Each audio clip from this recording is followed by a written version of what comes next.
Tingnan nyo mga guys, nasira na yung battery terminal. Meron na siyang butas dyan. Lumalabas na yung tubig dyan kapag umaandar yung sasakyan. Ito pa yung kabilang dulo mga guys. Ayan o. Kapag napabayaan ito, masisira ng tuluyan yung battery. Kaya naman aagapan ko na to bago pa tuluyang masira. Ako nga pala si Enteng at meron akong sariling battery shop dito sa Cabiao, Nueva Ecija. So yung battery na to, battery ng customer ko yan. Nilinis ko na nga dahil sobrang dumi na. Nakakabit yan sa mini dump truck. Sobrang dumi ng battery na to kanina kaya nilinis ko na. Kasi itong battery na to, bago lang siya. Tapos 2 beses na nalolobat. Pabalik-balik yung customer. So ganito yung ginawa kong solusyon. Pinakita ko kay sir na nasisira na yung battery terminal kasi hindi tama yung pagkakakabit dun sa truck. Kapag maluwag po yung kabit nyo, maaari talagang mag-spark at matunaw yung battery terminal na yan. Pero nagagawa ng paraan yan. Punta lang kayo sa mga car battery shop. At eto nga si sir, napansin ko, kausap niya yung boss niya. Sa mga kapwa ko battery shop owner, mas mainam talaga yung boss mismo yung kausapin nyo kasi kahit anong paliwanag nyo dito sa driver,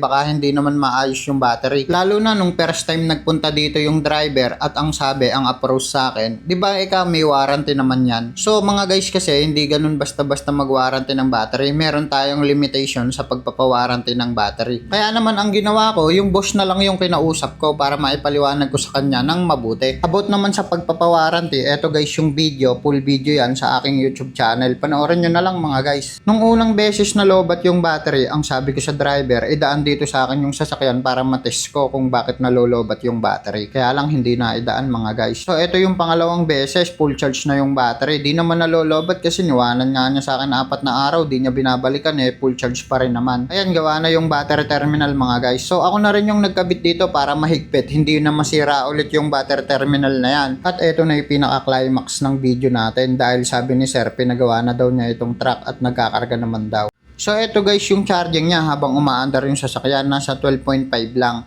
Kapag ganitong mga guys, undercharging yan o hindi nagkakarga yung alternator, kaya malolobat talaga yung battery. Nung pangalawang beses tong nalobat, ang kwento sa akin ng driver, bumiyahe kami ng gabi tapos nawalan kami ng ilaw. So napakadelikado nun mga guys. At base sa kwento ni sir, palagay ko hindi nagcha-charge yung alternator ng sasakyan o nung truck na to.